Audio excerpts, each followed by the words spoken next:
What happens when one of music's most iconic legends comes face to face with late-night television's most controversial host? You won't believe what unfolds.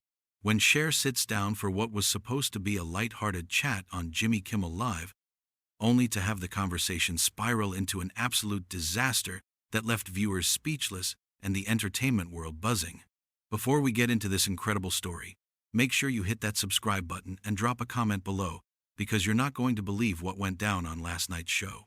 This is the kind of television moment that reminds us why live TV can be so dangerous and so compelling. The atmosphere in the studio last night was electric, as Cher made her entrance to thunderous applause. The 77-year-old superstar looked radiant in a glittering black ensemble, her signature long hair cascading over her shoulders as she waved to the adoring crowd. Jimmy Kimmel, ever the showman, greeted her with his trademark grin and what seemed like genuine enthusiasm. But those who know the talk show game could sense something different in the air. A tension that wasn't quite visible to the naked eye, but would soon explode into full view. "Ladies and gentlemen, the incomparable Cher," Kimmel announced as she settled into the guest chair, the audience still cheering wildly. But even as she smiled and waved, there was something in Cher's demeanor that suggested this wasn't going to be just another promotional appearance. Her posture was slightly more rigid than usual, her smile not quite reaching her eyes in the way fans have come to expect from the beloved entertainer. Kimmel launched into his opening questions with his usual blend of humor and celebrity worship, asking about Cher's latest projects and reminiscing about her incredible career spanning over 6 decades. For the first few minutes, everything seemed to be going according to script. Cher shared anecdotes about her early days with Sonny, talked about her recent music, and even indulged Kimmel's questions about her famous Twitter presence. The audience was eating it up, laughing at all the right moments, and hanging on every word from the legend herself. But then Kimmel made his first misstep of the evening, one that would set the stage for everything that followed. With that smirk he's become known for, he leaned back in his chair and said, "You know, Cher, I have to ask, and please don't take this the wrong way, but don't you think it's time to maybe slow down a bit? I mean, you're 77 years old. Most people your age are, playing bingo or something." The comment hung in the air like a toxic cloud. The audience's laughter was noticeably more nervous than before, and Cher's expression shifted almost imperceptibly.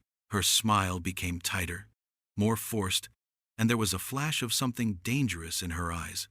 But being the professional she is, she handled it with grace initially, responding with a laugh that didn't quite mask her irritation. "Well, Jimmy," she said, her voice carrying just a hint of steel beneath the velvet, "I guess when you love what you do as much as I do, age becomes just a number. Besides, I've never been one to follow what most people do." The way she emphasized "most people" carried an unmistakable edge that should have served as a warning to Kimmel to tread more carefully. But Jimmy Kimmel, perhaps emboldened by what he mistook for playful banter, decided to double down. "Oh, come on, don't be so sensitive," he said with that condescending chuckle that has become his signature. "I'm just saying, maybe it's time to pass the torch to the younger generation. You've had your time in the spotlight, right?" The studio fell noticeably quieter. Even the audience seemed to sense that something was shifting, that this conversation was taking a turn nobody had expected. Cher's hands, which had been resting casually in her lap, now gripped the arms of her chair. Her famous composure was beginning to crack, and those who knew her well could see the warning signs of a storm brewing. "My time?" Cher repeated slowly, her voice dropping to a lower register that longtime fans recognize as dangerous territory. "Jimmy, are you seriously sitting there telling me that my time is up? That I should just fade away into obscurity because I've reached some arbitrary expiration date that you've decided on?" Kimmel, either oblivious to the mounting tension or choosing to ignore it, pressed forward with what he probably thought was clever comedy. "Look, I'm not trying to be mean here, but let's be realistic. The music industry has changed. People want fresh faces, new voices. Maybe it's time to step aside and let the young artists have their moment." The words hit Cher like a physical blow. Here was this man, nearly 20 years younger than her, sitting in his comfortable late-night throne, telling one of the most successful and enduring entertainers in history that she was past her prime. The disrespect was so blatant, so casually delivered, that it took her a moment to process the full magnitude of what he'd just said. Fresh faces? Cher's voice was barely above a whisper now, but it carried more power than if she had shouted. Jimmy, I've been reinventing myself since before you even knew what entertainment was. I've survived decades in this business not by stepping aside, but by refusing to let people like you tell me when I'm done. The audience was completely silent now, sensing that they were witnessing something unprecedented. This wasn't the usual celebrity back and forth that Kimmel was known for. This was real tension, real anger, and it was building to something explosive.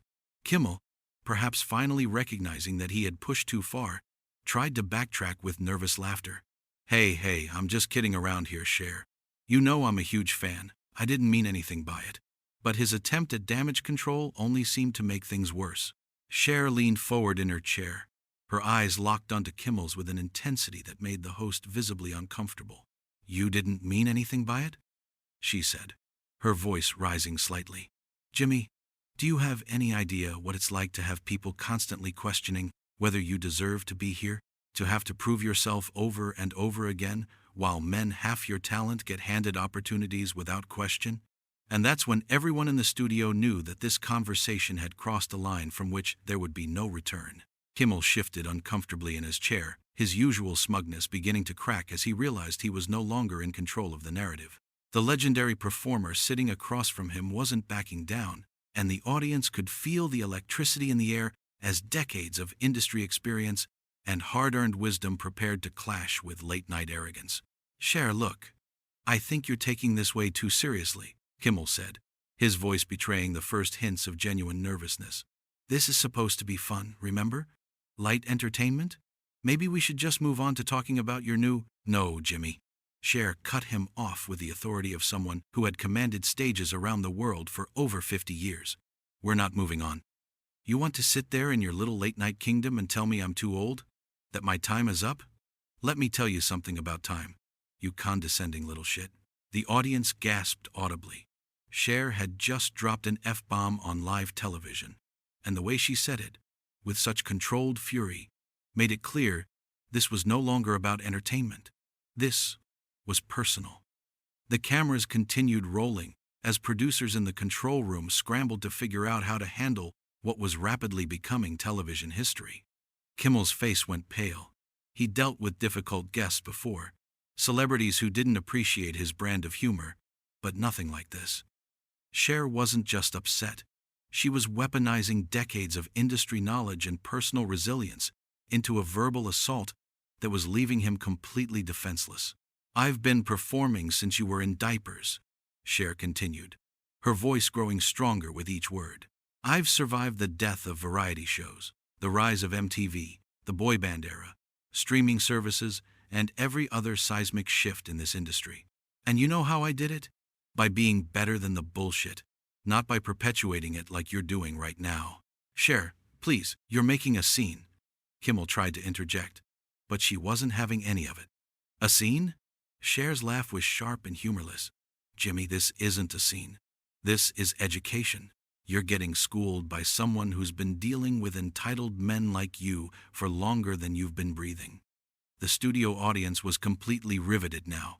Some were pulling out their phones, clearly recording what they sensed would become viral content within hours. Others sat frozen, unsure whether to applaud or remain silent. The energy in the room had shifted completely from lighthearted late-night comedy to something much more raw and real. Kimmel made another attempt to regain control, his voice taking on a more defensive tone. Look, I interview hundreds of celebrities, and most of them understand that comedy sometimes pushes boundaries. If you can't handle that, maybe you're not cut out for... Not cut out for what? Cher exploded, rising slightly from her chair. For dealing with some washed-up comedian who thinks making jokes about women's ages is the height of humor? Jimmy, I've dealt with record executives, movie producers, directors, agents, and every other variety of industry asshole you can imagine. What makes you think you're special? The word asshole hit the studio like a thunderclap. This wasn't just strong language. It was Cher, beloved icon and grandmother figure to millions, unleashing fury that had clearly been building for much longer than this interview. Kimmel's attempts at maintaining his cool were failing spectacularly. You know what your problem is, Jimmy? Cher continued, not waiting for an answer. You think because you've got this show, because you've got this platform, that you can say whatever the hell you want about people and hide behind comedy. Well, let me tell you something about real comedy. It doesn't punch down. It doesn't target people for things they can't control. And it sure as hell doesn't dismiss legends to make yourself feel bigger. Kimmel was sweating now, visibly rattled by the verbal onslaught. Cher, I think you're overreacting. This is just how late-night television works. We make jokes, we have fun, and... Fun? Cher's voice dripped with contempt. Jimmy, there's nothing fun about systemic ageism. There's nothing funny about telling women they're past their expiration date. And there's absolutely nothing entertaining about watching you try to justify your bullshit by calling it comedy. The host made one last desperate attempt to salvage the situation.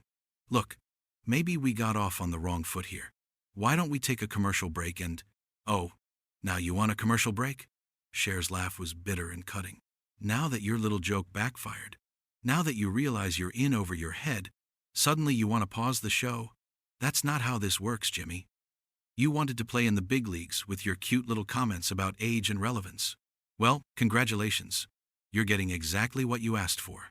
The tension had reached a breaking point.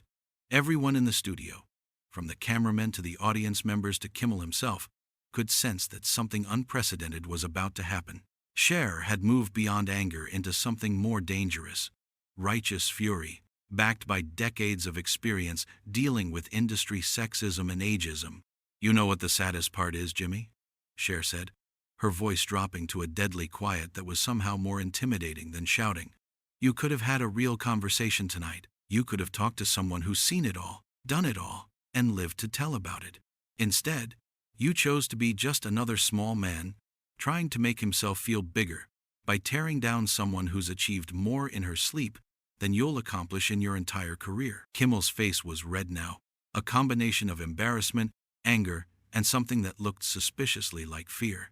He'd completely lost control of his own show, and everyone knew it. But what came next would push this confrontation into territory that no one saw coming. You know what, Cher? Kimmel snapped, his composure finally cracking completely. Maybe I was wrong about your age. Maybe you're not too old for the industry. Maybe you're just too difficult. Maybe that's why people don't want to work with you anymore. The studio went dead silent. Even the camera operator stopped moving. Kimmel had just crossed a line that couldn't be uncrossed, attacking not just Cher's age but her professional reputation and character. The look that flashed across Cher's face was something primal. Decades of dealing with industry misogyny crystallizing into pure, focused rage. Too difficult. Cher's voice was barely above a whisper, but it carried the weight of a sledgehammer. Jimmy, let me tell you about difficult. Difficult is being a woman in this business for over 50 years. Difficult is watching mediocre men like you get handed platforms while actual talent has to fight for scraps. Difficult is sitting here listening to you attack my character because your pathetic attempt at humor blew up in your face. She stood up from her chair, and the movement was so sudden, so decisive, that several audience members audibly gasped. Cher was no longer the seated guest trying to play along with the show's format. She was a force of nature preparing to unleash hell. You want to call me difficult, Jimmy? Fine. Let's be difficult. Cher's voice rose to fill the entire studio. Let's talk about how you've made a career out of mocking people who are more successful than you. Let's discuss your track record with female guests and how you consistently talk down to women while kissing ass with male celebrities. Let's examine why a man who peaked at making prank calls thinks he's qualified to judge the career trajectory of someone who sold over 100 million records worldwide. Kimmel was stuttering now, completely out of his depth. Cher, that's not. I don't think that's fair. Fair? Cher's laugh was sharp and mirthless. You want to talk about fair, Jimmy? Is it fair that I have to sit here and smile politely while you insult me on national television? Is it fair that women my age are supposed to just accept being written off by people like you? Is it fair that I've spent decades proving myself over and over again while you got a talk show for being ordinary? The audience was completely transfixed. This wasn't just a celebrity spat anymore. This was a masterclass in how to dismantle someone who'd overestimated their own importance. Cher was systematically destroying Kimmel's credibility with the precision of a surgeon and the fury of a hurricane. You know what the real tragedy is here, Jimmy? Cher continued, her voice building to a crescendo. Tonight, you had the chance to interview a legend. You could have asked about my music, my movies, my activism, my life experiences. You could have created television worth watching. Instead, you chose to be petty, ageist, and sexist. And now you're going to be remembered as the host who got destroyed by Cher on live television. Kimmel made one final desperate attempt to regain some semblance of control. Look, Cher, maybe can we just start over? I think there's been a misunderstanding here. Start over? Cher's eyes blazed with an intensity that made the studio lights seem dim by comparison. Jimmy, there's no misunderstanding here. You showed exactly who you are tonight. You revealed yourself to be a small, insecure man who thinks tearing down women makes him look bigger. And I showed everyone what it looks like when someone fights back against that bullshit. She began removing her microphone with deliberate, measured movements. The click of the device being unclipped echoed through the silent studio like a gunshot. Everyone knew what this meant. The interview was over. But more than that, Kimmel's reputation was about to be over too. You want to know the difference between us, Jimmy? Cher said as she placed the microphone on the small table beside her chair. When I was your age, I was already a legend. I was selling out arenas, making movies, and creating music that people still listen to today. What were you doing? Making juvenile jokes and hoping someone would notice you. Kimmel opened his mouth to respond, but Cher held up a hand that silenced him more effectively than any security guard could have. I'm not finished, she said with quiet authority. Here's what's going to happen. I'm going to walk out of here with my dignity intact because I stood up for myself and every other woman who's been dismissed by men like you. You, on the other hand, are going to have to explain to your bosses, your audience, and your own conscience why you thought attacking Cher was a good career move.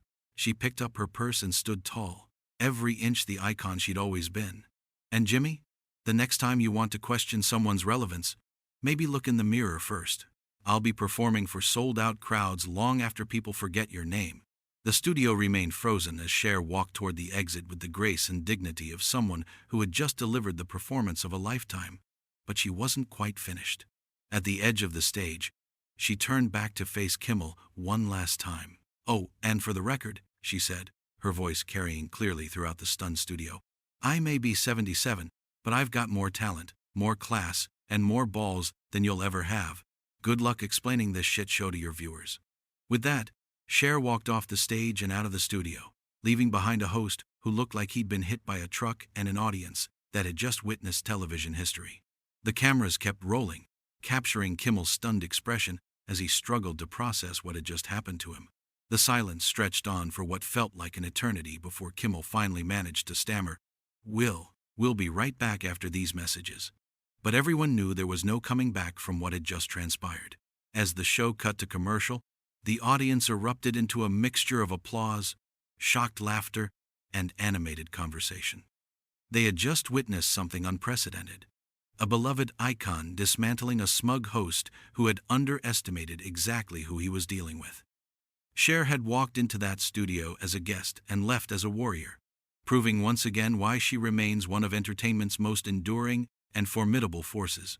The footage would be all over social media within minutes, and by morning, the entire entertainment industry would be talking about the night Cher reminded everyone why legends become legends, and why some people should never try to dim their light.